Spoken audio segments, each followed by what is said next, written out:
All righty. Well, now that we got Gretchen's sound worked out, and I'm showing a couple minutes after 9:30, I think we can go ahead and get started. Yeah, that'd be great. Sounds good. All right. Well, welcome everyone to February. We were talking just a little bit earlier. It doesn't quite feel like February with this weather we're having, but welcome. Glad everyone could be here.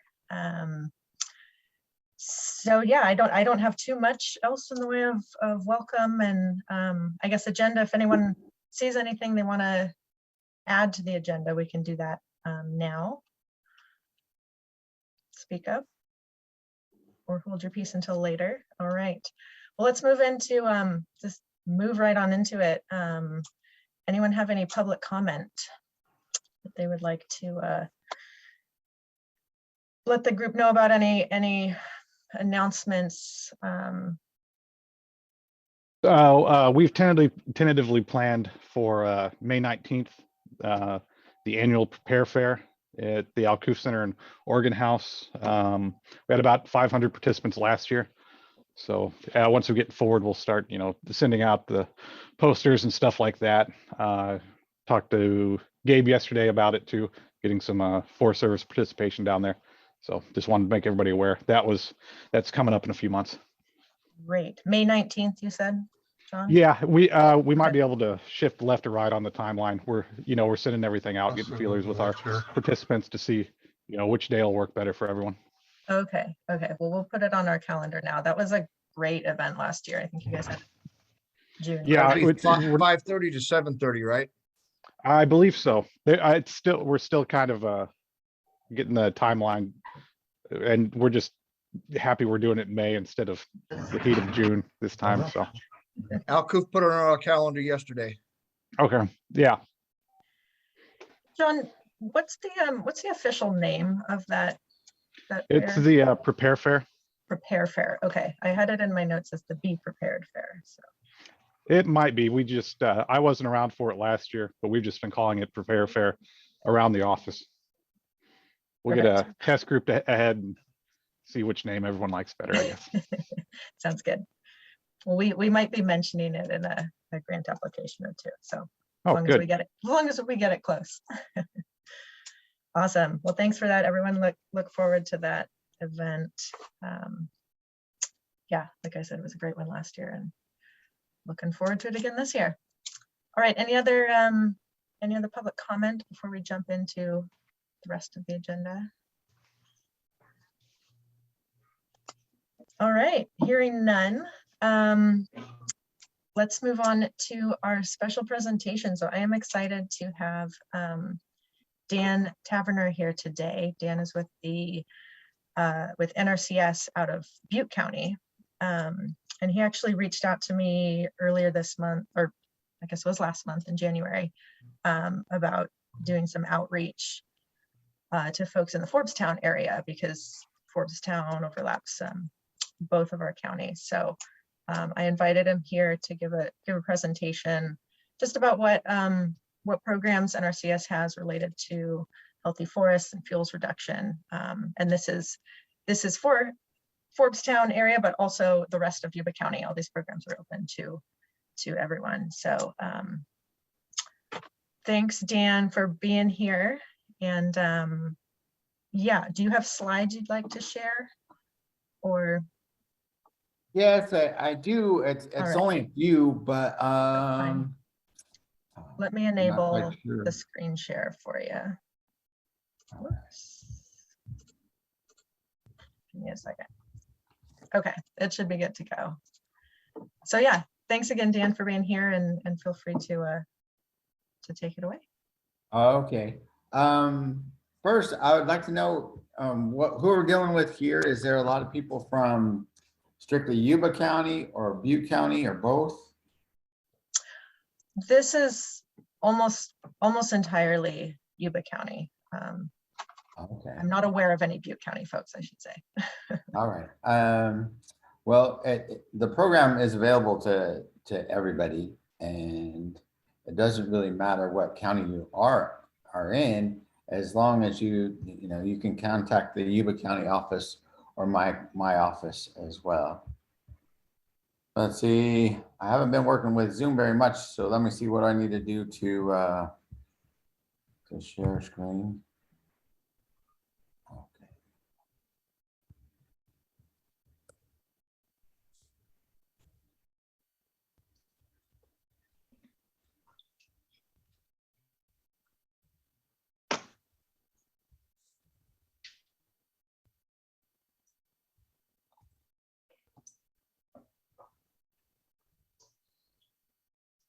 So are they coming? Yep. Yep. All right. So with the NRCS, I'm the district conservationist. I should introduce myself. I have 4 or 5 staff, and we're hiring a couple more, and we deliver the farm bill. And part of the farm bill is allocated to treat forest and range ground.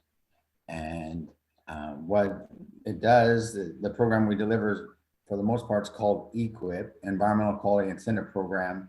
And this program helps, with forest health and range conditions as well, and fencing and infrastructure of that sort for ag producers, really. That's what we're here for. It doesn't really matter for forestry, just so you know. You're by default you're in because you're producing an ag product, fiber and wood, regardless if you really consider yourself a farmer or rancher or not. So this program would be available to you. There's other ways we can work with people that aren't even in timber or are typically in a small land ownership in a range setting as well.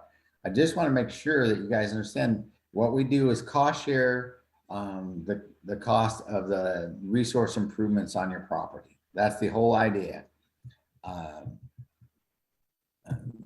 So the process is just an application. It's a pretty simple 2 or 3 page applications. Most of it's like name, address, that kind of thing. What you need to do is that usually kind of slows people down is they got to get a farm and tract number. So this farm and tract number, it's kind of silly, but as NRCS and USDA, we work with farmers. So on your property, to be able to work with you, you have to get a farm and tract number. And you get that with the Farm Service Agency. RCD. Is it help to RCD? Yeah, that's what it stands for. Yeah, so I hear some background that you're asking about the RCD. Yeah, in the RCDs, the NRCS can only work in offices or in counties where the RCD is present. And now that Yuba RCD is kind of getting some life back into it, we can definitely go there. We would have worked with them either way because of the predicament that we find ourselves in, but it just makes it that much easier with the RCD present. And the RCD is, appointed by usually your local district, county board of supervisors, and the board of the RCD usually answers to them, and they represent the local voice and to help choose where some of these USDA dollars go. Anyway, so the application process, what we'll do is we'll call the office, we'll arrange a meeting, and you meet with a planner or forester. They'll give you the application, and while they're there, they're going to look at your property and kind of use their professional judgment on what programs they think would fit for you. The things that's kind of the responsibility of the landowner is you're going to have to produce a deed or rental agreement or lease. You have to show evidence of that you have control of the land, and that's what you'll have to take to the Farm Service Agency to get this farm and track number, because the NRCS programs draw from the Farm Service Agency's program software. And that's what makes it uploadable. And anyway, that's what our software programs are required to do. So after you met with them, they would draw up a plan. You'd review the plan with them and explain what your intentions are, what the resources concerns you have. And then we would develop a set of practices and a kind of a schedule when it would be implemented. The planner would submit this plan and the costs up into a software program. And with that software program, they do a ranking and they do selections. Right now they select 4 times a year. And with that 4 times, they just go down until they run out of money, and each kind of fund code is allocated for some for forestry, some for range, some for cropland and wildlife as well. So there's a few different kind of pools of money that we can draw from. And what I'm hoping to get people in on this call is to treat the forest and treat the range ground and kind of the mixed conifer and low elevation forest that represents a pretty good fire threat and has a lot of fuels on there. Anyway, after the planner submits the application for funding, if it's selected, then you go into a contract with the landowner and the NRCS. The NRCS doesn't do the work, and it's incumbent upon the landowner to either find a contractor or do the work themselves. And the NRCS pays for the completed work. We don't really do any examination of the costs. You don't submit us receipts or anything. So if you were able to get a good deal and you get it done for a cheap price, then the extra payment would go to you. And if it costs more though, then it just costs more, and it would be incumbent upon you to make up the shortcoming there. And then when the work's completed, the planner or the USDA employee will kind of review the work, and then we make the payment on the work done, and it goes direct deposit into the account. That's like the whole process. I really want to say it's like what we do here is like here we did mastication. It's one of the practices, right? I'm sure a lot of folks in the foothills and stuff have seen a masticator at work. For a typical masticator project, it would cost somewhere between, I don't know, $500 to $1,500 per acre. Sometimes these costs get a lot more, but it's kind of, there's some, circumstance. If the ground's pretty steep, usually a contractor will cost more, or if the vegetation's really heavy, then it would cost more as well. When the USDA planner draws up the plan, they're going to take a measurement and an inventory of that for a setting, and kind of what the inventory is now versus what it probably should be. And that difference is what we're going to pay for. And to get that, resource adjustment made, then we'll, if you could do it yourself, say you have a large family or something and some young people that can get the work done, do it yourself, and the money would go, directly to you. It goes directly to you either way, but you wouldn't have to pay a contractor. We've had pretty good luck with this type of work in Butte County. I know that not very much work has been done, and not very much outreach has been done to Yuba County, and it's incumbent upon us to help our neighbors and figure out which way depending on which way the wind blows, is our overstock forest going to and the wind's gonna take the fire into your neighborhood or vice versa. So, we need to basically be good stewards of the land and take care of this. And as an NRCS employee, I'm happy to help where I can. If there's people here that haven't worked with NRCS in the past and think it might fit for them in the future, good. Then you can come to me. I don't really care what county you're in. You can come to me either way. I will just tell the district conservationist in Yuba and Sutter County that you're working with me, and that will be that. We'll take care of it and we'll get it done. So another practice we do is kind of the forest thinning, and then we'll, instead of masticating, we'll just pile and burn. And we have kind of a set standard. A 4x4 pile is usually what the piles are set at, and then we burn the piles in the fall or something when it's a good burn day. But usually we prune the trees up to 10 feet, and then with or a third of the tree height, especially for conifers. We don't want to, hurt them. We're trying to just help them grow up outside of the fire threat, and kind of remove the ladder fuels. Anyway, this is my contact information.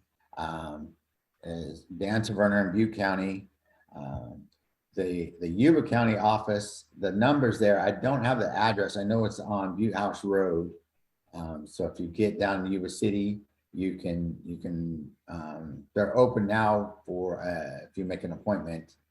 With the COVID rules still apply, but we're expecting some of those to lighten up and change. That's really all I have. Mostly I want to take a measure of people here, and if I wanted to hold an event or do some outreach to people in the Forbes-town area, what would you suggest I do? Do you have any ideas? Hey, Dan, it's Jason with the Forest Service. Can you hear me? Yeah, Jason, go ahead. Hey, good morning. Forbes-town, it's just a small forest community, like a lot of the folks in Yuba and whatnot. And sometimes the best way is to just, go to the central location, which is the store up there and post office, to maybe post a couple flyers. Be interested in what folks, a lot of Firewise folks up there as well. So, be interested. You probably get a few inquiries about it. One question I had though, Dan, or two questions was,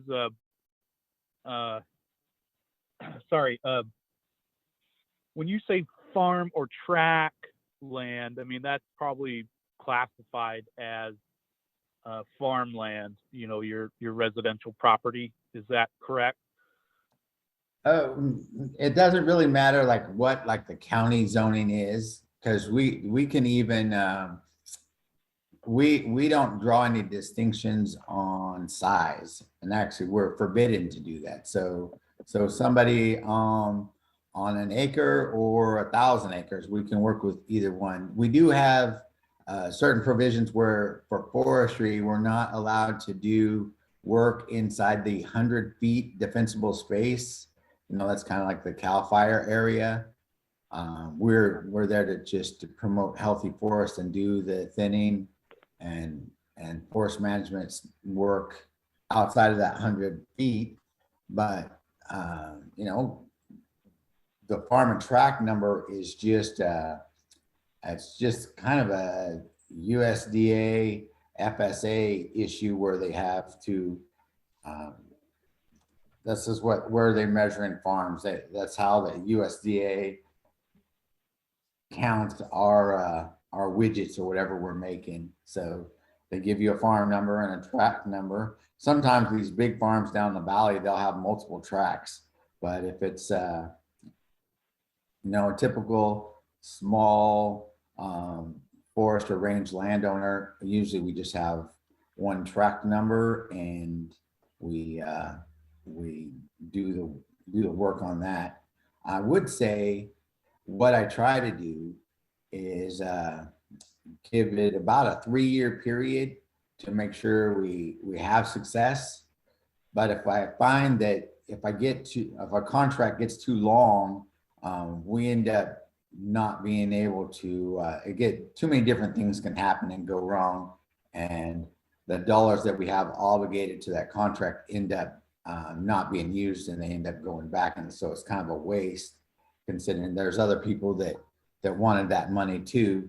So I try to keep the contracts somewhere between, 1 year to 3 years. And then the most we can go is 5. But if I put it 3, then we can extend it or something if we need to move the contract into subsequent years, because I don't know, because sometimes when the work needs to get done, it's too windy or no fire days, or, can't find a contractor to come in a certain time.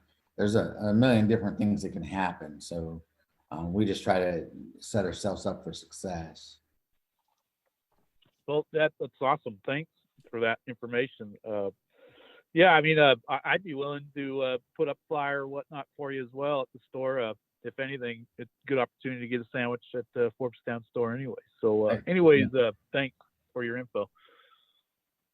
Yeah, and that's what I thought about doing, just like drive the NRCS truck up there and kind of open a pop-up or something, and in a little table, maybe a sandwich board or something that says NRCS outreach event, and just try to catch people there. Maybe a lot of people go to the post office in the first week of the month, so I can set up shop there. Then I'm just trying to think what would be a good time to do it.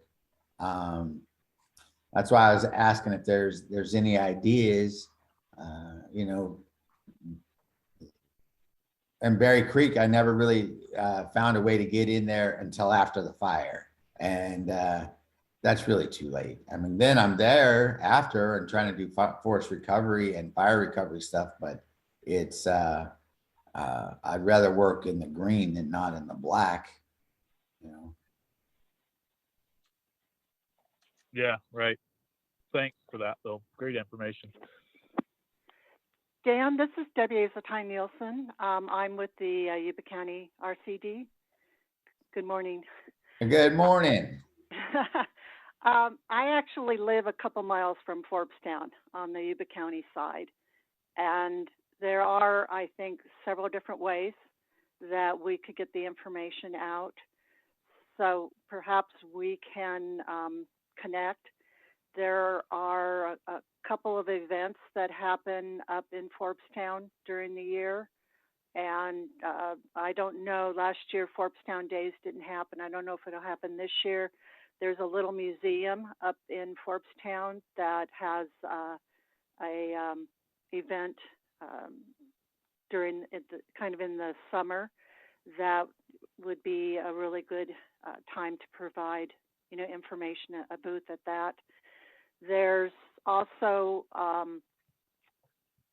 we have had in the past CAL FIRE has come up and provided information session at the little community center up there, and it might be something. Who with CAL FIRE were you working with? I think, I'm not sure because it's been a while. Gary, do you know who? Gary Files is also with the RCD. Do you know who the CAL FIRE folks might have been that provided information? I'm looking for Gary, but he's still muted. There he goes. There, I am not sure. I would be talking to Rob Barch or somebody like that. The battalion chief down here at Loma Rica, he may have that information on who's working over on the Butte unit. I'm just asking because I've done a lot of meetings and outreach with a guy from CAL FIRE named Dave Darby. So if that guy rings a bell. We are also, Dan, I think looking to participate in this Prepare Fair, in May down in at the Alcoof, and I think that would be another good opportunity. We can certainly get some flyers up here about that fair and try to encourage folks from the Forbes-town Challenge and Brownsville area to go down and find out more information on this. Yeah, great. And then actually I got kind of hung up, but I was working with the Butte County RCD, and we do have a flyer essentially ready, and we used it already in the little towns like Cohasset and Magalia, Paradise, Forest Ranch, and in Berry Creek as well, to outreach in those areas. So that one's coming in, and I can get that out to you. I just didn't give them enough notice about this meeting, so they weren't able to make it, or they would have been on as well. I think this is a good type of collaboration, that if we can all pitch in and bring a little something. I like the idea of attending that event, the Prepare Fair. You said it's May. What do we have the date yet? May 19th, 5:30 to 7:30. May 19th. All right, I'll put that on my calendar.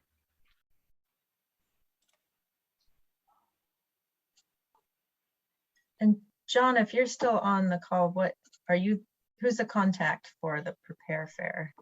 Dan. You can send it to me. Actually, our PIOs are still getting everything together. It's still a ways out, and then the 19th is still kind of tentative. They're going to reach out to last year's participants to see if we need to shift it left or right a day, but it's definitely there at the end of that week.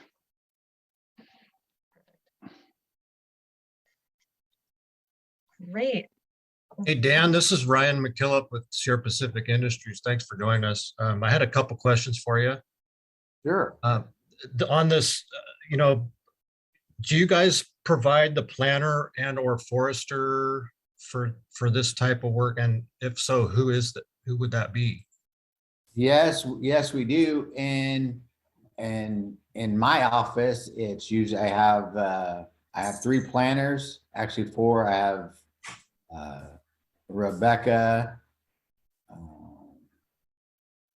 Rebecca Klein, or German, Lily Trejo, and Carrie Wint are all do basic planning for me. None of them is an educated forester. They do have some forest practice skills and stuff like myself, but we do have an agreement with the RCD, and they have recently brought on a forester. So usually we'll do some of the work with Evan Watson, and we'll do the initial site visit. Most of the stuff is pretty low as far as low hanging fruit as far as forestry business goes. So is Evan a forester? Is Evan the forester you're speaking of? Yeah. Okay, he's an RPF. I'm not sure if he's got his license yet, but he does have a degree in forestry. All right. So I work for Sierra Pacific, probably one of the largest private industrial landowners in Yuba County and Butte County. But are we able to access this program at all? No, SPI is too big, and Right. and the other folks. That's why it's non-industrial forest landowners. I think we've worked with the chai company a little bit. I think they are just about to, if they grow, they would exceed what our eligibility requirements are. But is that eligibility based on the fact that you're a producer or a mill owner, or is it acreage based? It's not acreage based, but it is. I think mill ownership has something to do with it. There's also AGI requirements and that there's a whole series of eligibility things that a common typical landowner doesn't have to worry about it, but even the Nature Conservancy is not allowed to have access to a lot of our farm bill programs just because they're so big and nationwide, they exceed the AGI thresholds as what goes on. So, that tax ID number is tied to an income that has exceeded there. Sometimes there's different holdings or something that we would be able to work something out, but typically it's just a single person landowner or maybe a couple, and we're working with them directly. And so it's one tax ID number or two tax ID numbers, and it goes to a common direct deposit account, where sometimes it's like a LLC or even a trust or something like that. And we worked with all those different types of groups. HOAs are a little bit harder depending on how they're organized, because if everybody in the ownership has to sign the application or agreement, sometimes it's 30 or 60 or 90 people and they're all over the country. So getting them all that signature stuff rounded up is usually too cumbersome, and we end up just timing out year by after year. We're not able to get all the signatures on one page in time. But if it's a small one, it's usually pretty simple. Thank you. Dan, that last comment of yours sparked a thought in my head. So is it possible for, say, like the Fire Safe Council to aggregate some, a handful of small landowners into a project, or is that, would each landowner still need to go through this whole application process? How would Well, that work? there's ways to do it. Mhm. And some of it's like a limited power of attorney. So if that group of landowners was willing to sign over a limited power of attorney to have the Fire Safe Council represent them as it deals with a USDA contract, then then you could, and then they produce all that ownership documents and you get that eligibility stuff taken away. That's how we would like to do it, essentially, because it's getting a broader effect for one contract, right? And so, getting one contract instead of 4 contracts, that's, 4 cultural resource reviews and all this other stuff that has to happen on each contract. If it's just done once, it makes everybody's life a lot easier. Okay, well, that's good to know. Yeah, we'll we can work on some some projects. Good. I've tried to do it in Butte County, and we had the BSER, the Ecological Reserve, had some neighbors that were trying to pitch in.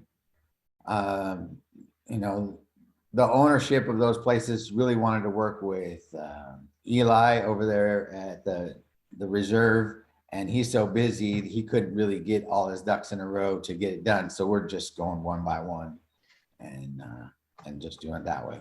I'll work with either one, either way. I'm happy to do it no matter what. I'm just saying, for time and effort spent, that usually works better, but it's more incumbent on the ownership than us to get that part done. Interesting. Okay, good to know. Great. Any other questions for Dan?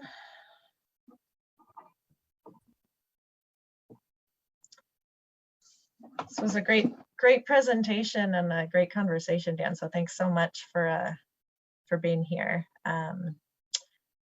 Can we share your slides out with the group so people can have like your contact info there and just kind of the basic Oh yeah, absolutely. application process you had? Great. We'll include those in the meeting notes, and folks can reach out to you with any more questions. But yeah, thanks again. This is great, and hopefully we get some more NRCS funding coming to Yuba County and more good work done on the ground. Yeah, exactly. And it looked like if that Build Back Better thing that was gonna end Congress that got stalled out in the Senate, if that would have passed, we were kind of nervous because that would have brought in about 10 times the dollars per county that we were accustomed to. So we didn't have the staff eligible to, deliver that kind of a number.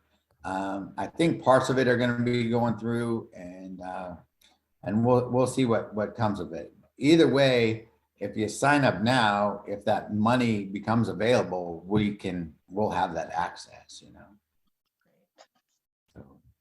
So either way, come see us.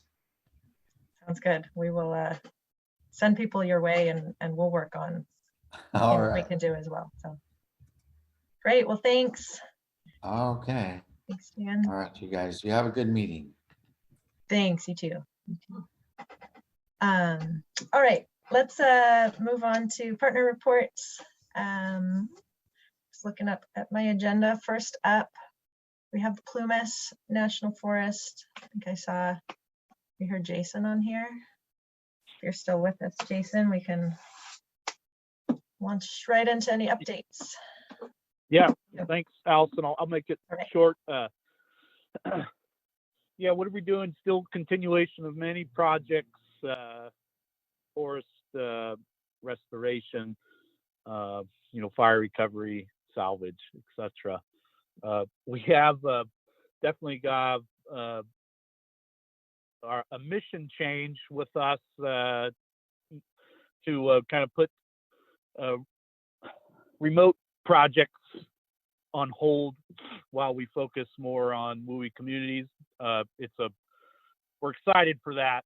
Tongue in cheek to all of us community members and boots on the ground to say it's about time. So anyways, we're excited that that's a focus. Just update, continuing on with projects with the CCI grant funding that we did. I mean, this is such a exciting thing that we've been able to be part of. Currently behind Challenge, Moortown Rancheria, in our side of the CCI stuff, we're just marching away. I mean, it's a blessing and tough as well with this weather, but I mean, it is conducive for implementation. So I mean, we're making hay, as they say. Tons of mastication taking place, and biomass biomass piling right now. But behind Challenge, I mean, a stand of several hundreds of acres that either part of it was thinned previously, that we're masticating and maintaining fuel breaks, and stands that are chock full and suppressed, and crown base heights starting at the ground level that we're able to now open up because of the grant and whatnot. So that's just been exciting to be part of and see it happen. So I'll leave it there with that. And if anybody has any questions for me and the Plumas side of stuff, feel free. That's it. Thanks, Jason. Any questions for Jason? All right, let's move on to the Tahoe. Thought I saw Gabe here. There we go. Hi, Gabe. Hey, folks, you got me? Yep. Morning. Hey, so yeah, for the people that don't know me, Gabe Foster from the North Yuba Ranger District on the Tahoe. I'll start out with a little update on the fire organization here and what we've been doing with that. Mainly we're working on, I'm sure you guys are all following all the bills that are going through Congress right now, and some of the potential funding and some of the actual funding that are coming through. So we've been working on increasing our staffing. I think they're hearing the chance that we need to kind of change our old way of thinking of the 9 to 5 fire suppression staffing that the Forest Service has been doing for so long, and we're trying to ramp up our staffing so we can staff for longer hours and kind of mirror what the actual burn periods are these days. So with that, we've been okayed to increase our staffing on the engines.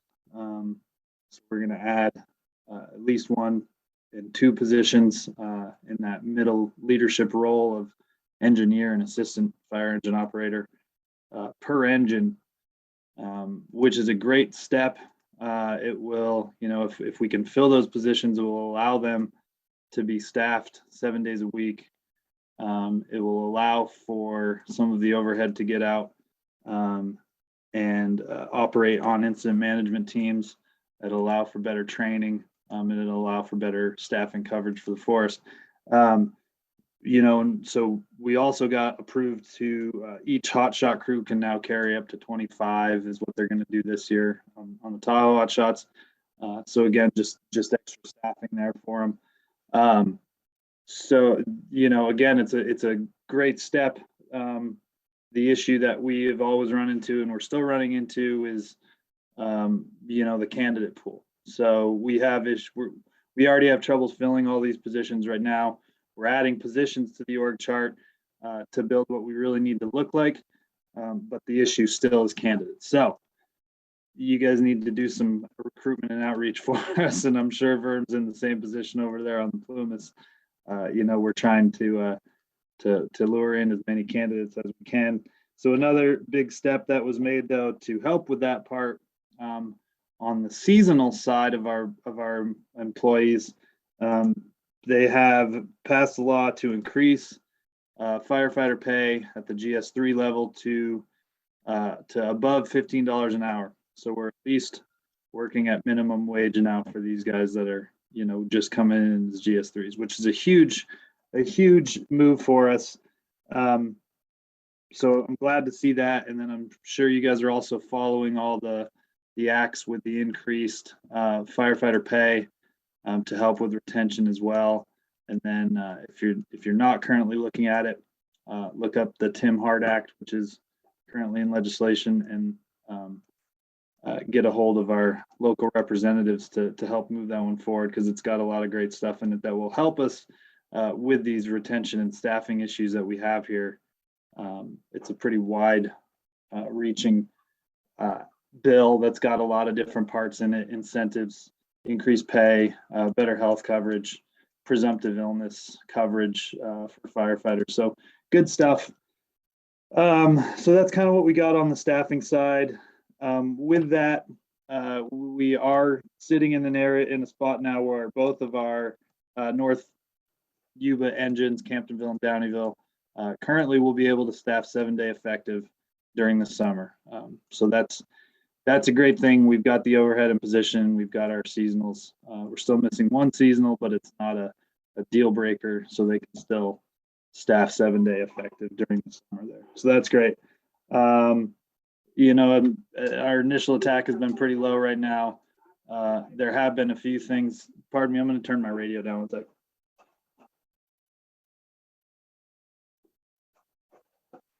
Sorry about that.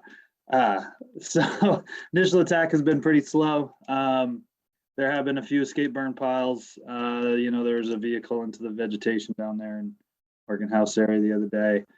But the fuel moistures are still pretty high. They're not very receptive. So we've been able to catch everything pretty small. But with that, as you guys well know, we're in a pretty significant drying trend.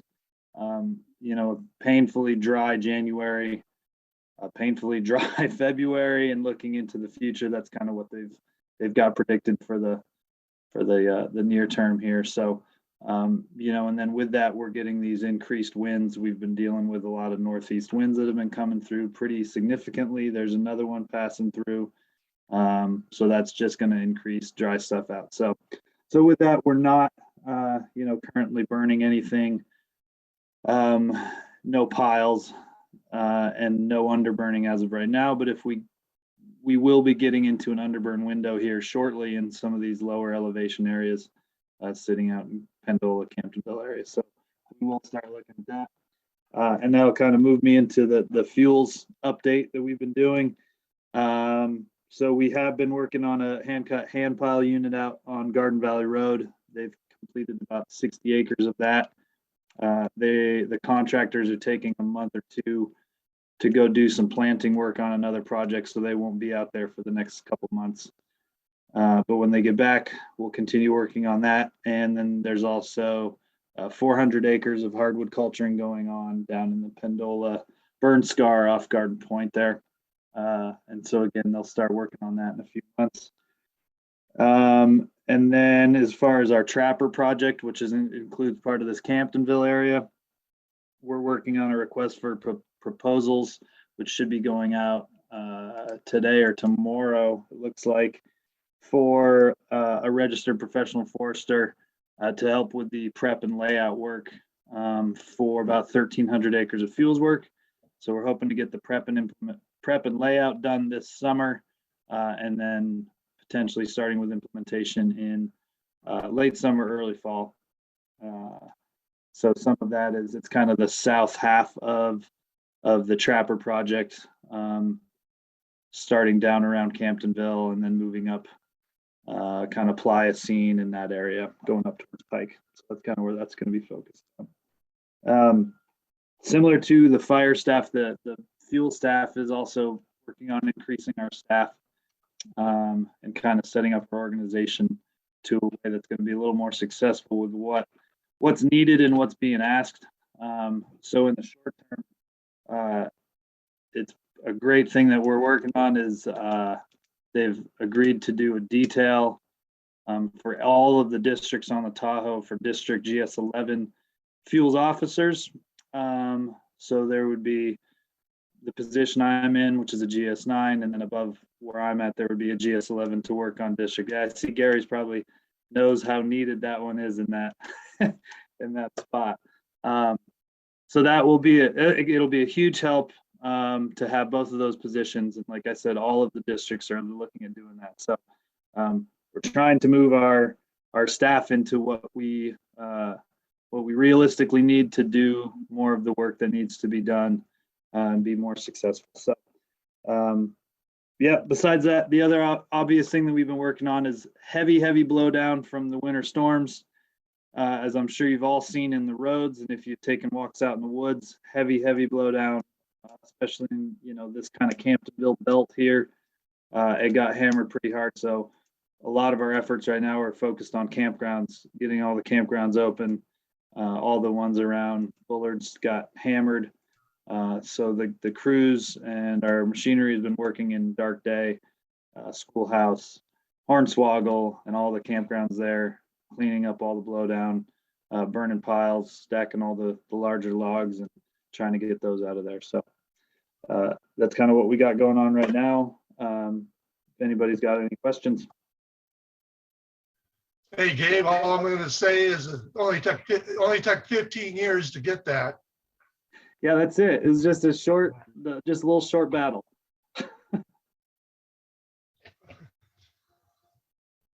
Fantastic.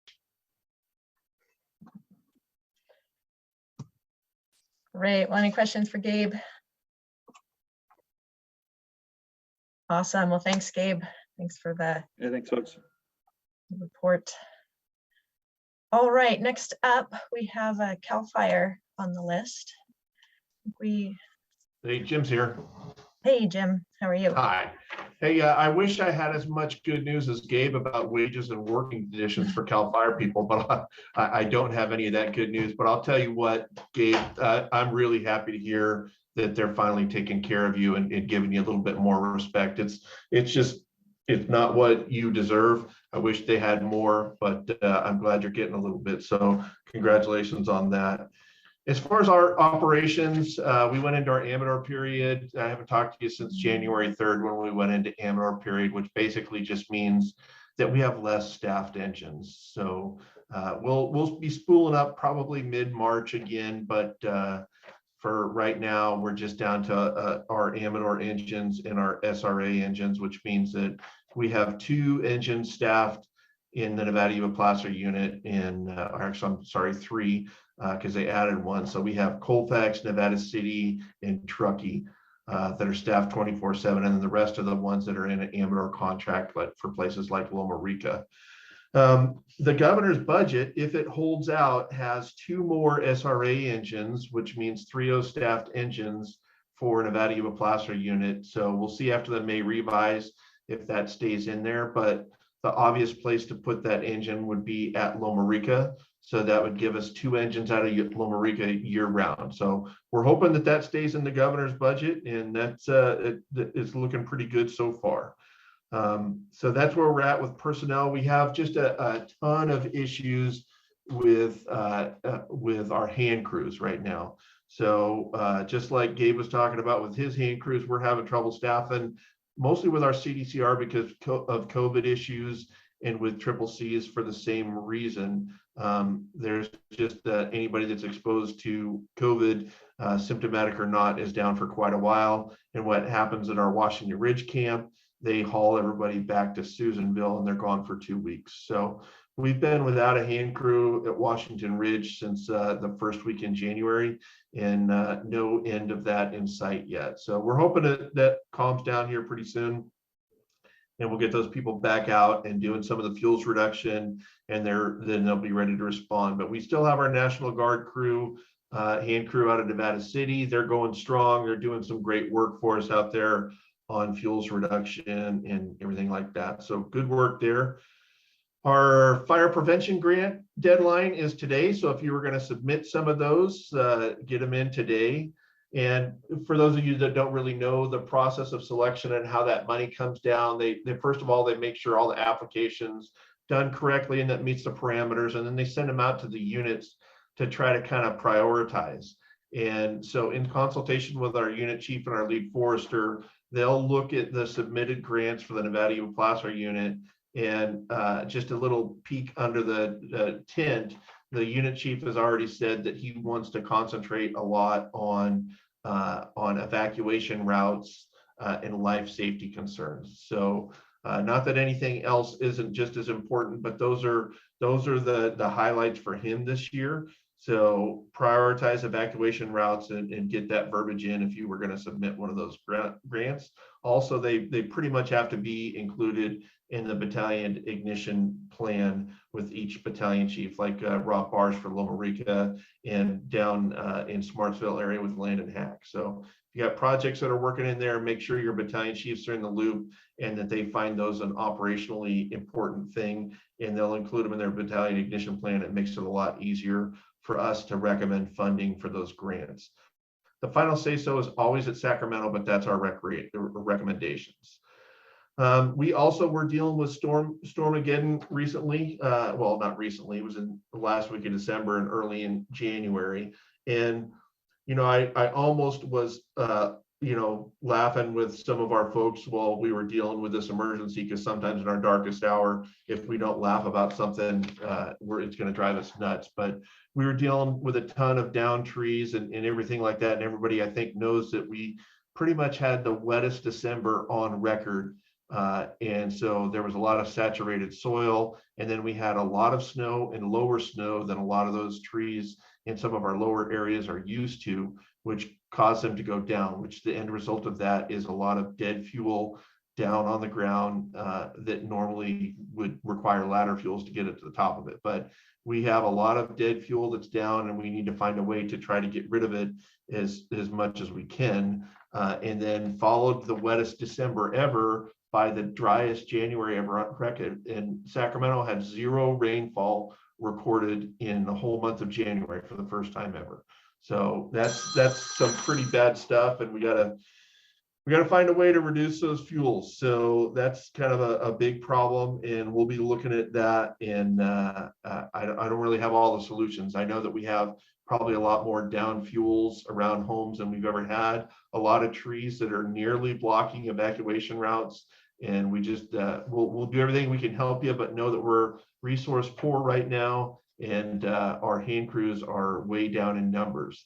So we'll try to get them out as much as we can. I know Yuba County's working, you folks are working on a grant for clearing around roadways, and we're going to try to support that as much as we can. So that's it for me, unless you had any questions. Or Rob, do you have anything to add?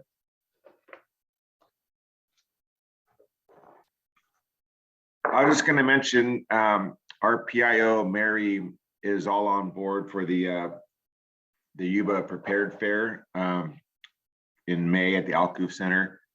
We were under the impression that it was for sure May 19th at 5:30. So if that's still tentative and is going to change, just let us know as soon as possible so we can make those adjustments. Yeah, and that was mostly us getting to all the participants, making sure it's going to work out. As far as I know, it still is solid for the 19th. But since it went out everywhere yesterday, we're just still trying to hear back and before we totally finalize on it. So, and then Rob, if you wouldn't mind in chat just sending me the PIO's information, I'll hand it off to RPOs as well. Okay, yeah. I'll send you her contact information. But that was all I had. Great. Thanks, Jim and Rob. And yes, the Fire Safe Council is submitting that application today for the fire prevention grant. So Great news. Good job. we will cross our fingers. Yeah. And I will go to work for you behind the scenes. So awesome. Know that I'm working for you. Fantastic. Fantastic. I was going to share a little more info down at my director's report, but just share that with the group. But yeah, thanks for the support.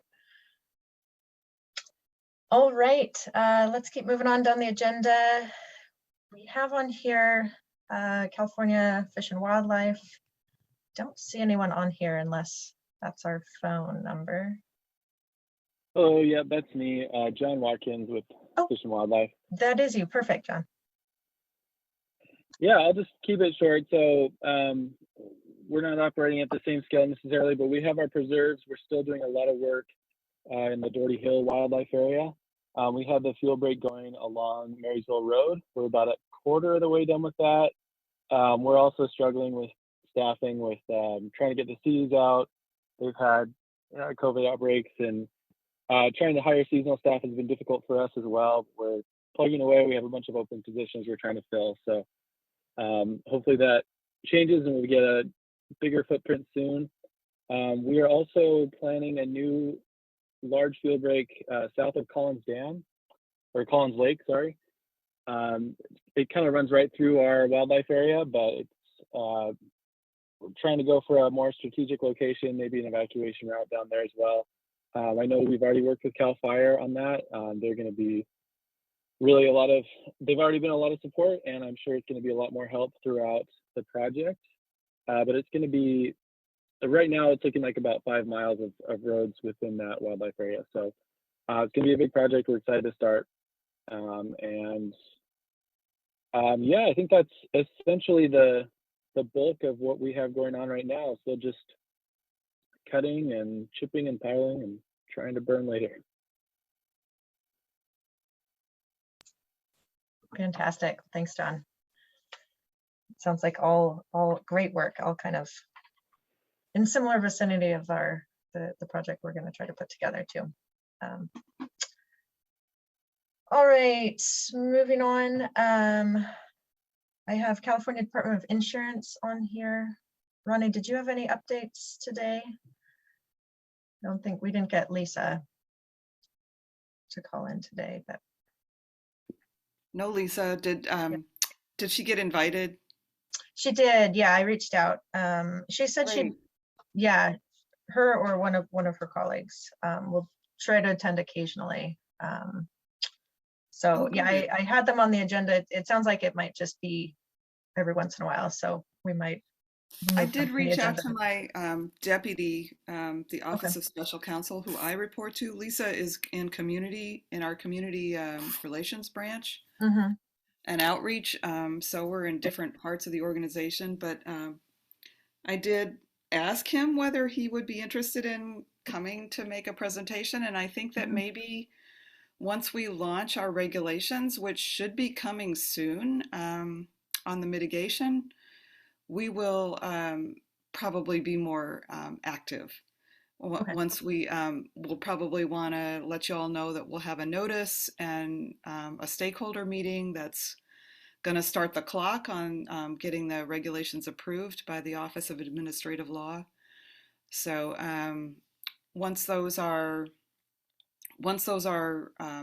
official, I'll certainly let you know and circulate the text of regulation.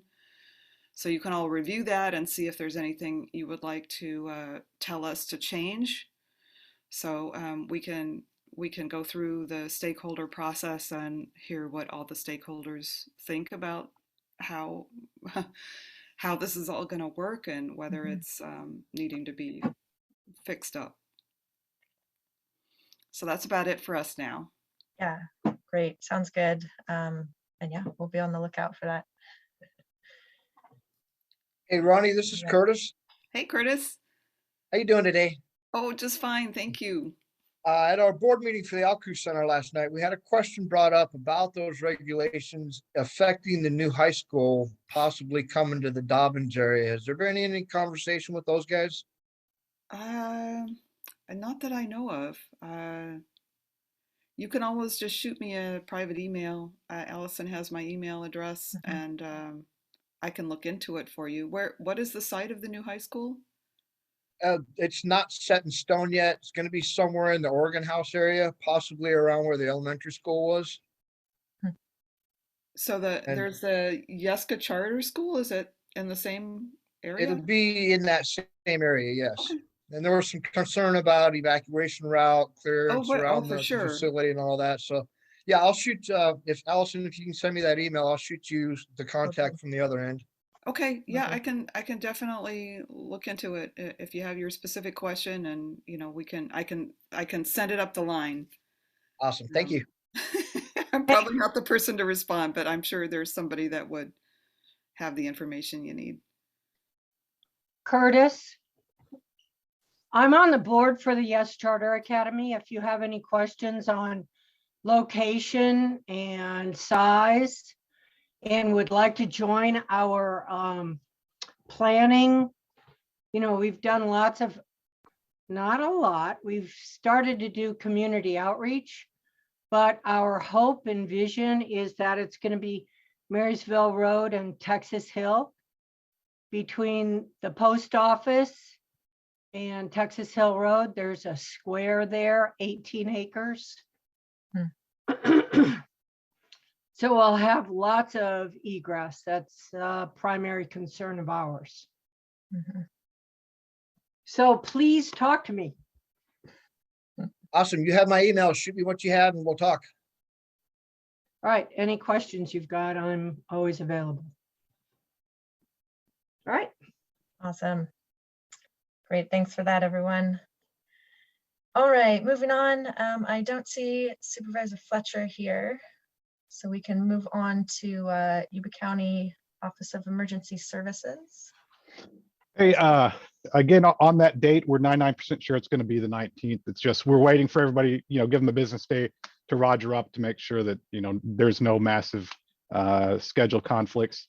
And also, I mentioned this to Gabe yesterday. I know he's hitting on recruiting too. Something we'd like to do, we're going to gauge interest is, having CAL FIRE there, having somebody to explain, hey, here's what an engineer does.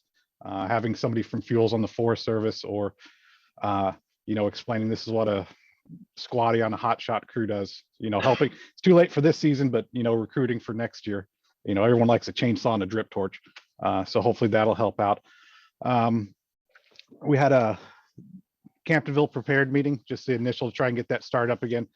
During snowpocalypse, we realized that any of the communication and possible removal of residents issues that would occur during a snowstorm will probably occur during fire season as well.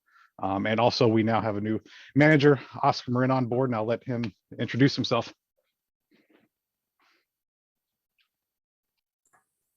Good morning, everyone. My name is Oscar Marin, the OES new manager here for Yuba County. Happy to be here. Happy to meet everybody. Great to be in this position. Born and raised here. Live up in Brown Valley now.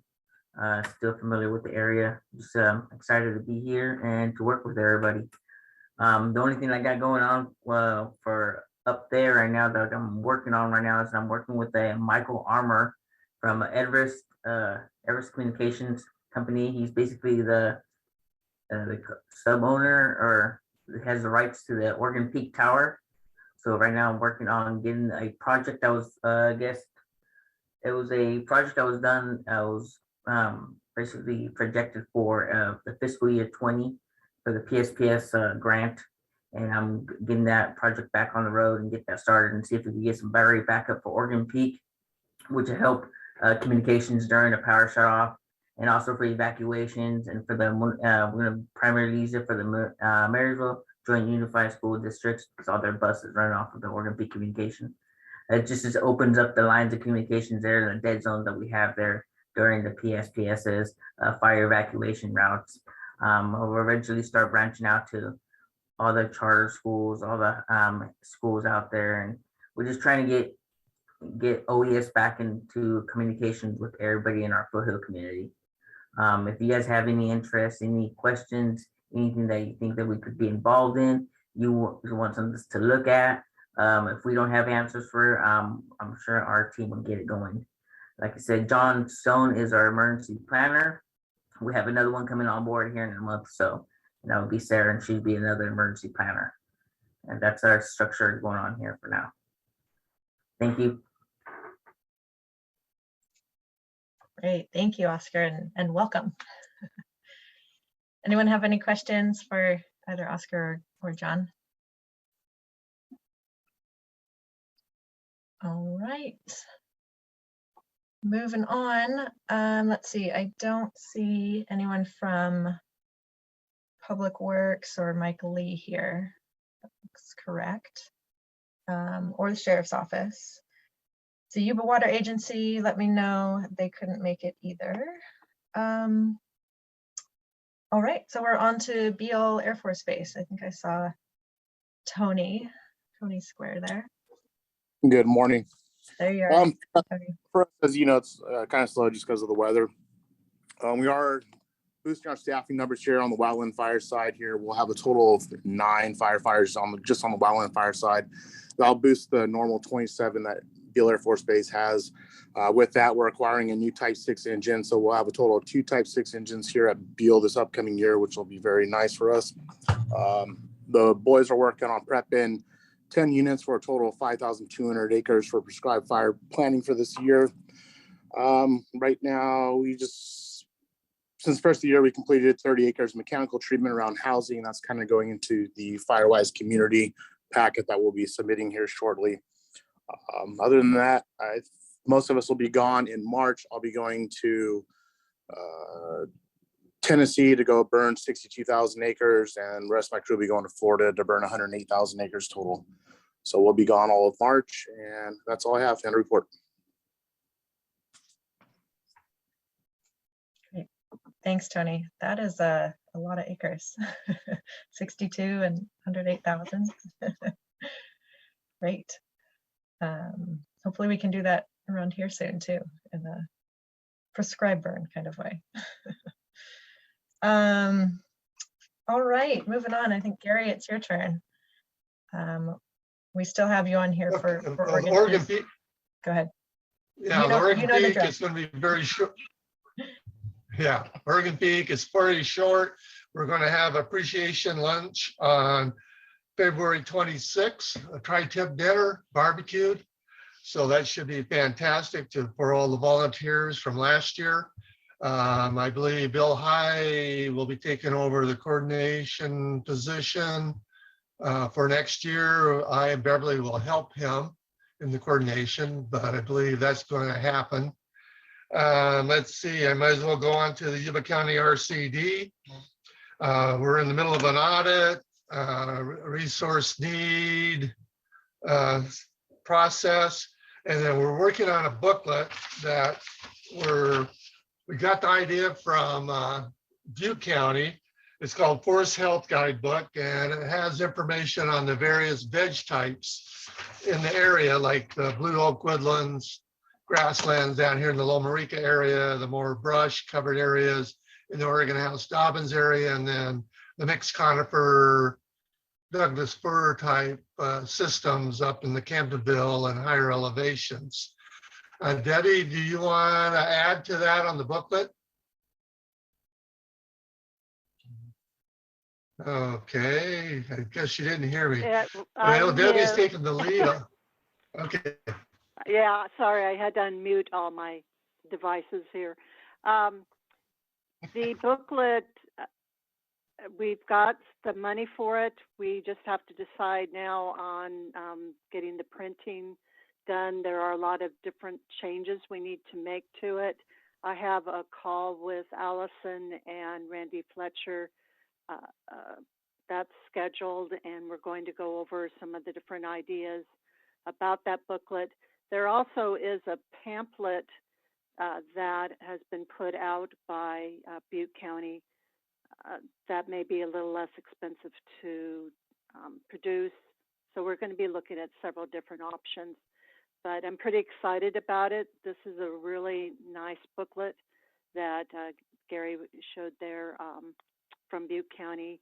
It was put out by the Butte County our Fire Safe Council and their RCD.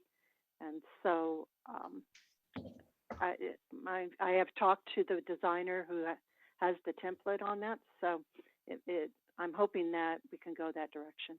Anyway, I'm hoping that we'll have more information on that here in the future as we go forward with Allison and Randy on that effort.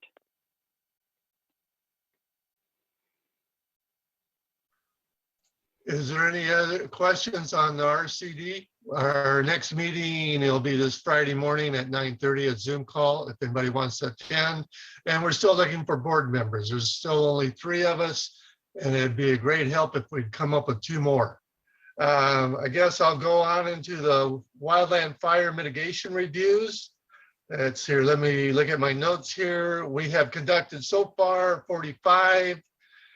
We have 4 that we will conduct this Sunday. I'm waiting to schedule another one probably on Monday.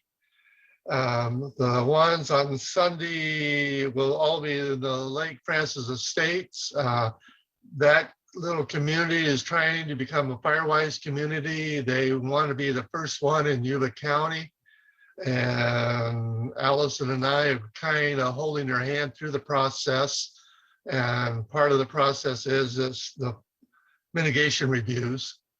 So by Sunday afternoon, we will have conducted at least 6 there. And I think there's 28 lots in the whole estate. So hopefully we'll get that covered, and hopefully in a few months, they'll be able to be certified as a Firewise community.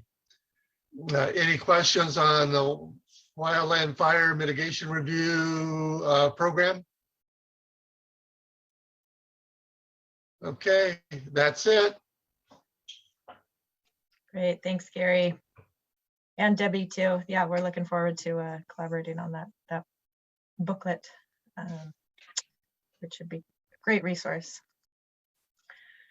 All right, next, Camptonville Community Partnership. I don't see Kathy here. Or Sierra Nevada Conservancy, looks like is missing. So SPI, if Ryan is still here. Can jump Yes, in. I am. Yep. Fantastic. So we're just kind of chipping away at, no pun intended, at the mastication project in Brownsville area on the both, mostly on the Stevens grant funded fuel break work there west of the airport in the Wildcat Canyon. And it's slow because the ground's tough, it's really rocky.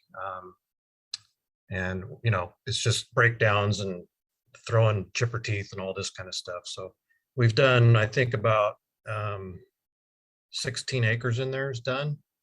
And then we've got another machine around to the south of Brownsville that's been working, and he's making good progress. And so the total between the 2 areas is almost 35, maybe 40 acres done. And as well as the chai piece, I guess they're tying in that piece of fuel break too. So we're chipping away at it. I'm glad the weather's good. I don't want to get into the situation where we got to worry about fire yet, but I was hoping to get this all done before that happened, but here we are. So, but it's going well. And we'll continue at it as long as we can, before the red flags start flying. So, and then we're starting to plant for this planting season, mostly up in the Feather Falls area and other burned areas. I think we're slated for 3 million trees. And so we've got our first million here and we just started planting today. So that effort's taken place. And that's going to take a lot of time for a lot of folks here at SPI, at least 2.5 months, planting every day. So yeah, I have not got the signs up yet, Allison, but I'm going to be doing that as soon as I get a chance. So Sounds good. Great. Well, let me know if they work or you need anything else from us.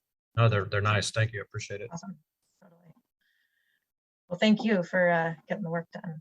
That's fantastic. Yeah, I'm trying to keep track of this. I'm getting invoices, and I'm going to be submitting some for payment here pretty soon. Sounds good. Please do. Please do. We're ready. So, great. Well, thanks, Ryan. Anyone have any questions on that in their work?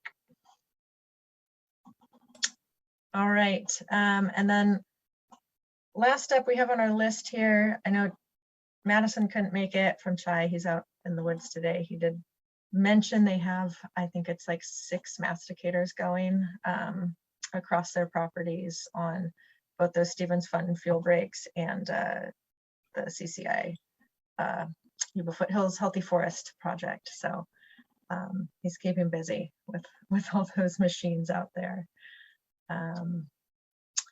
All right, and I don't see Stiller Brothers here either on the call, so that means we can move on to Beverly. It's your turn for the outreach committee. Thanks, Allison. Ryan, I do have a question. Are there opportunities for volunteers as far as participating with the tree planting? No, we generally we're using contract crews from out of state that are scheduled. We've got two crews right now and a third one coming on soon, and then I think a fourth one actually. So it's no, we're good there. And SPI, requires all these insurance things whenever you're doing work on their land. So thanks for asking, but yeah, but we just don't do that. Liability reasons. No, I understand. I know that there are projects out there that do volunteers coming together and doing plantings, and I just thought I would check and see if anything like that was available through your project, but we'll keep looking. First of all, real excited to hear that the Prepare Fair is going to happen again. We had a really great time last year. Our booth gave away a lot of information. We had a lot of inquiries. We even were able to sign on a couple of new lookouts through that project. So we definitely are, John, we're definitely interested in being part of that. The calendars are out. We've got about 100 of them left. So if there's any areas that people frequent and they know they need them, or if anybody else has a need for a handful of them to pass out in a local area, please get a hold of me.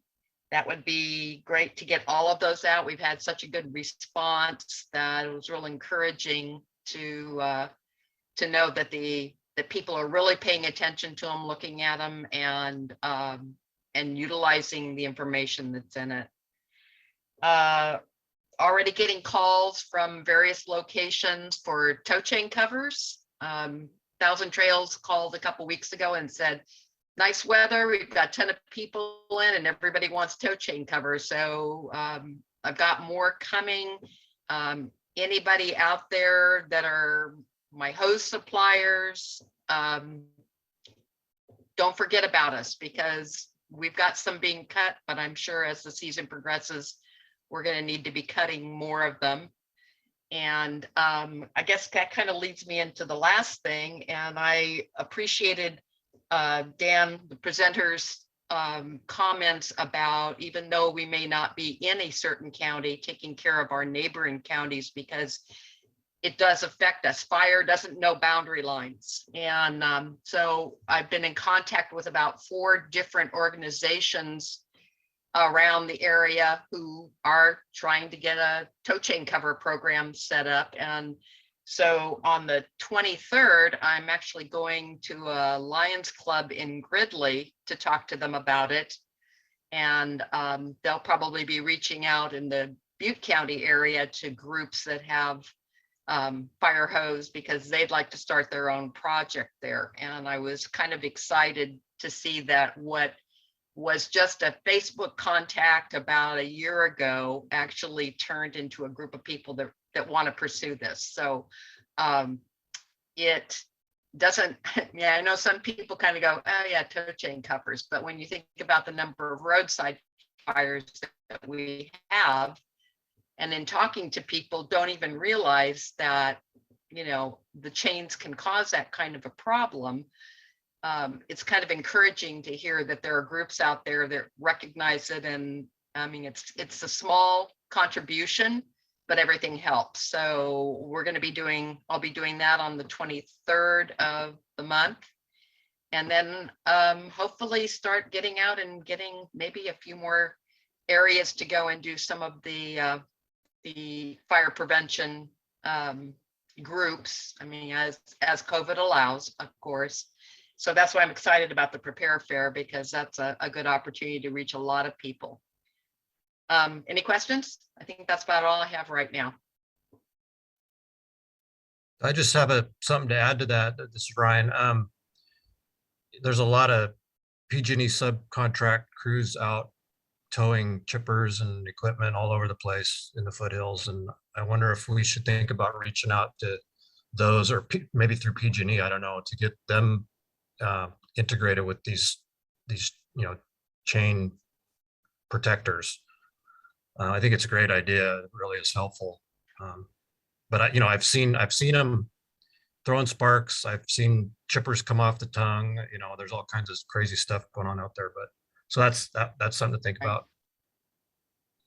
And Ryan, thank you for bringing that up. I know I've been working with Jackie Stillman to get some into some of the, I think we delivered 10 of them that she took to a local group that had a bunch of industrial vehicles that they wanted to put them on.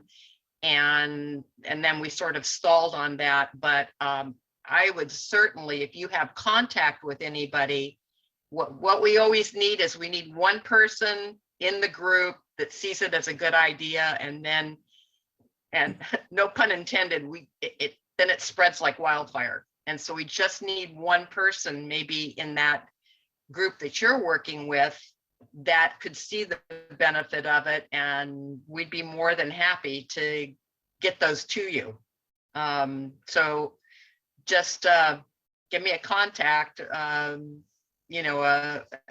somebody that I can contact in that group, and would love to see that happening. I was hoping sometime here in the near future that we'd be able to get some radio time on the queue and really get the word spread around, because it doesn't take, like you say, more than a couple of sparks in the wrong place to start some damage. And the other advocacy is to keep reminding people to put a fire extinguisher in their cars.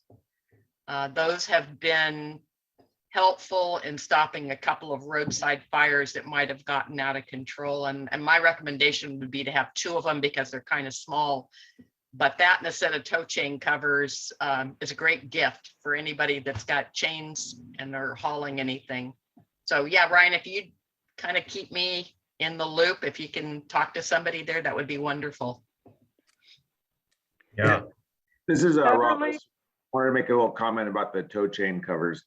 I don't know right now how much old scrap hose we have at Loma Rica or the Dobbin station, but as the summer starts to spool up and we have hose we're going to be throwing away that gets damaged or burned, there's definitely sections of that will work for the covers. Right.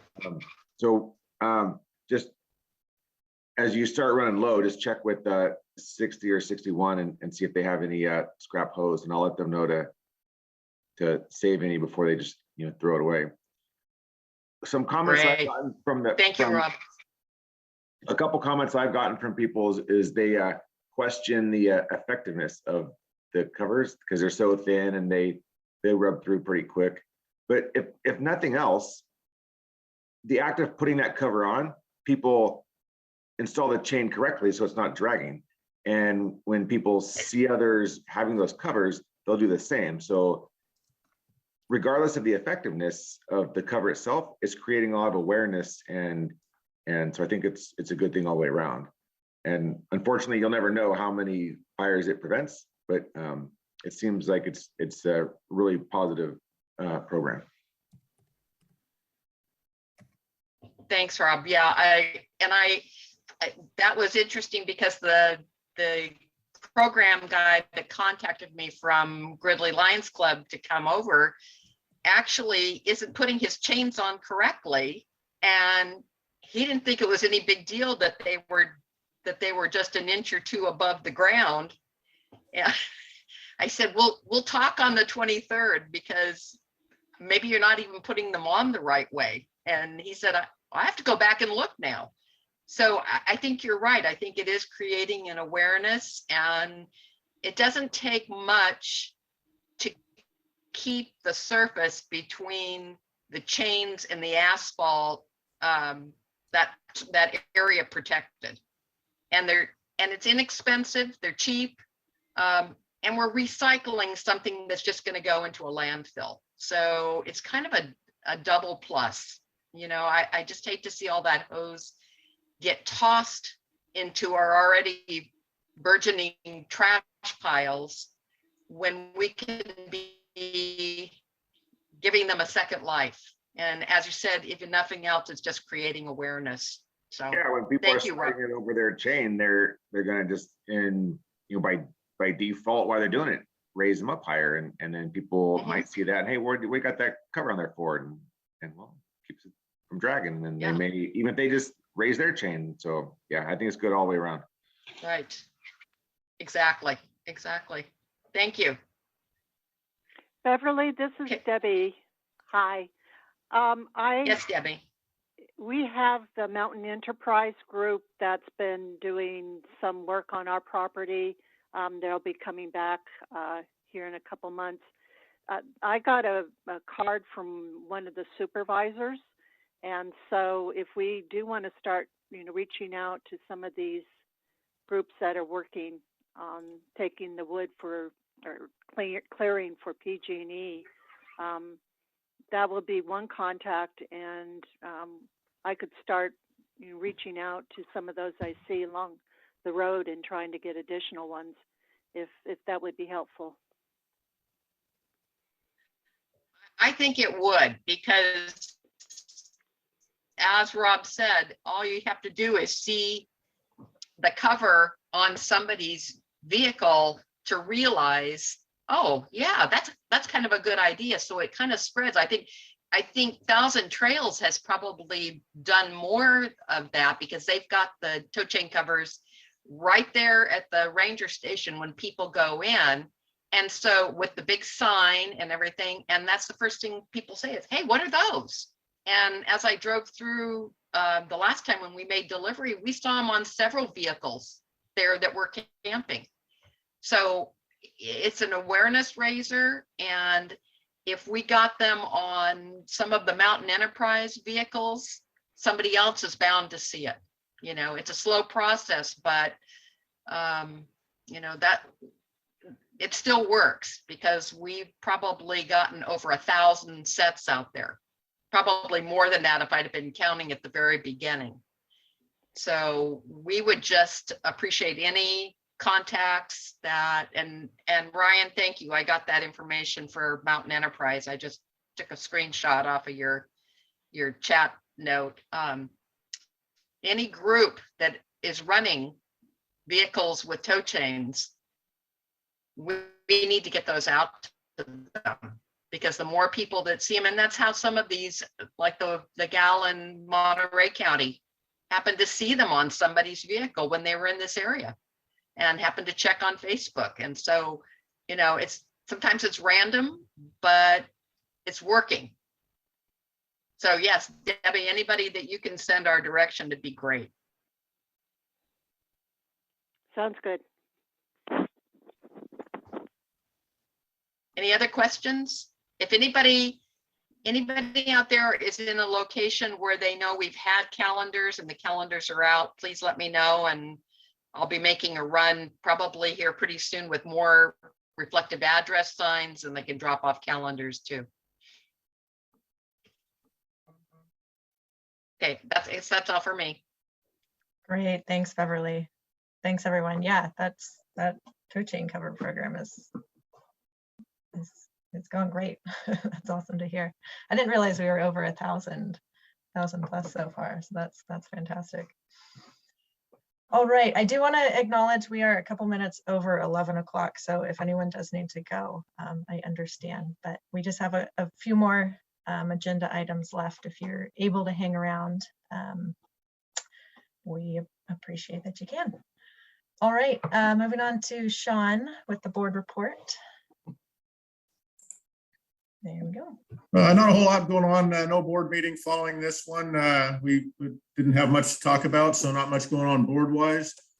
Just wanted to make sure everybody was aware of the new CAL FIRE wood products and bioenergy business workforce development grant opportunity that's out there that'll be funded quarterly. I see it probably has a lot of potential for our area, and the sorry that Camptonville is not on here because I could see a lot of use for the Camptonville Community Partnership.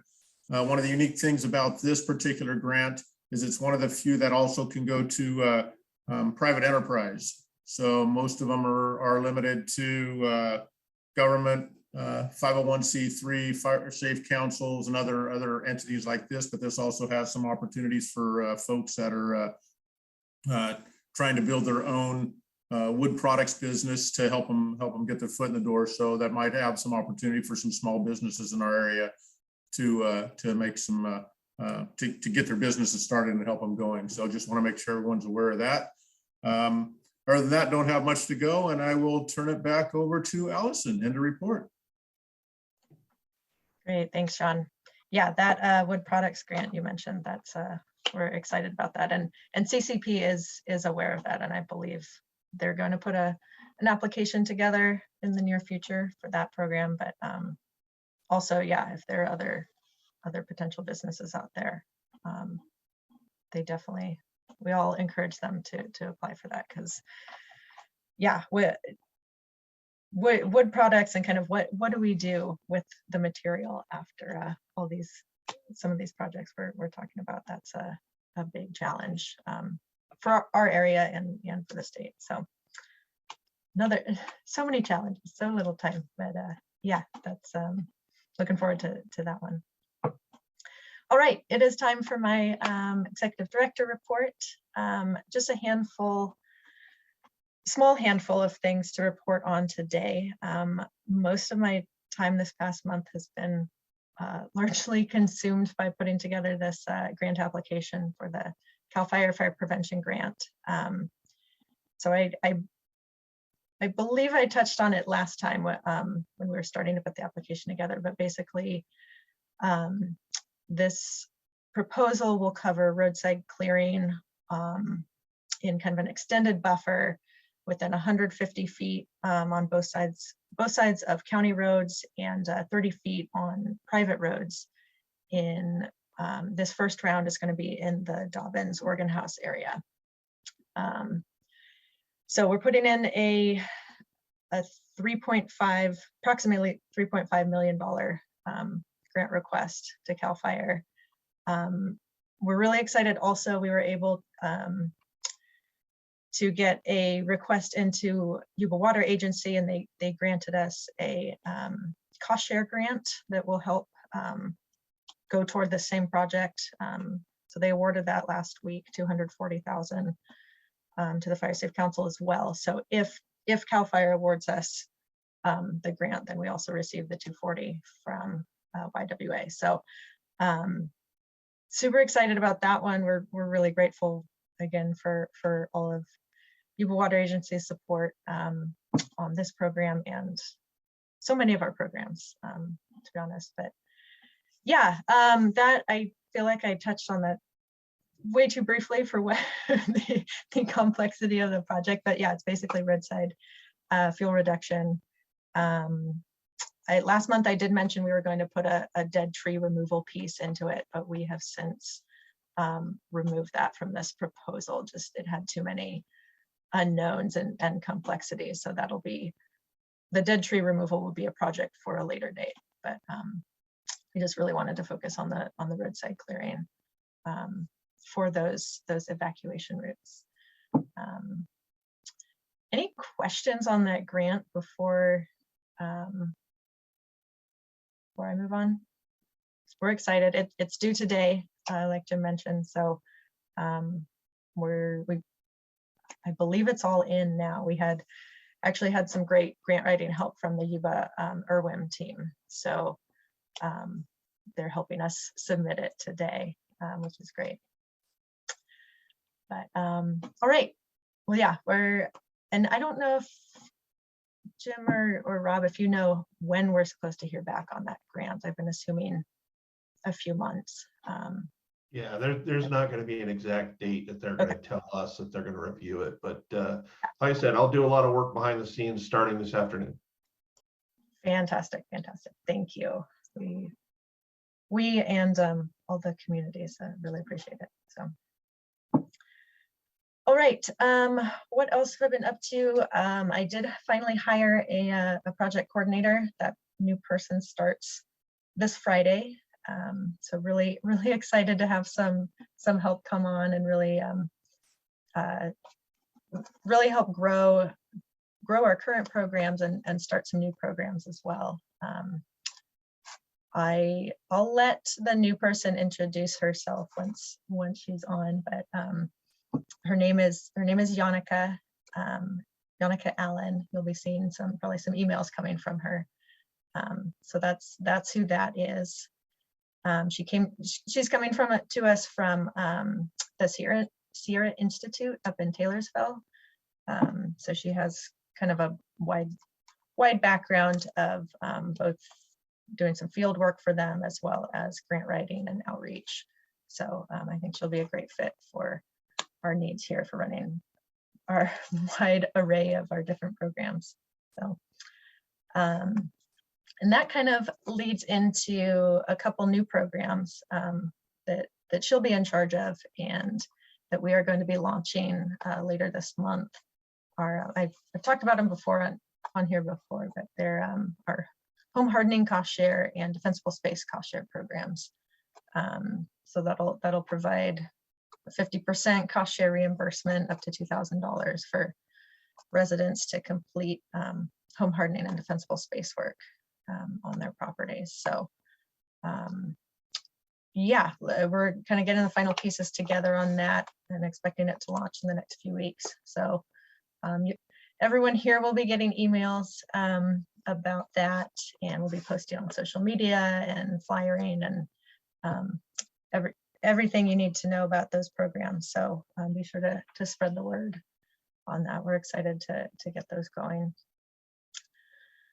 Let's see, that's kind of the bulk of what I've been working on. We're also, I think Gary mentioned, we've been continuing talks with a couple communities who want to become recognized Firewise sites. We're still kind of working out that process with them, and they're hoping to devote more time to this project soon with the addition of this new employee. Will free up some time. So yeah, continue, spread the word to your neighbors. Getting a Firewise site set up in your neighborhood is a great, great community bonding time, and also is great to protect your community from fire. So, all right, next up, Stevens Fund work. I think we heard about that some from Ryan, and Chai is also working on that. I haven't received any invoices or reports yet, but yeah, right, like Ryan mentioned, there's a lot of good work going on. So more to come on that later. And that's all I have for today. Yeah, next month's meeting, we'll have our project coordinator on board. So we will be getting minutes and agendas and any other info out to you guys. Hopefully much sooner than I've been able to do recently, just with everything going on. So thanks so much for your patience as we get the new person on board, get some help here. But yeah, I know we're over time, so I wanted to try to keep that pretty quick. But is there anything else we missed today before I let everyone go? Any other final comments, thoughts? All right, well, hearing none. Thanks everyone, thanks for being here. Have a great February. Do a little rain dance for us all, because we all know we need it. All right, and we will see you next month. Thank you, Allison. Yeah, thank you. Hey. Thanks, everybody. Thanks. Thank you.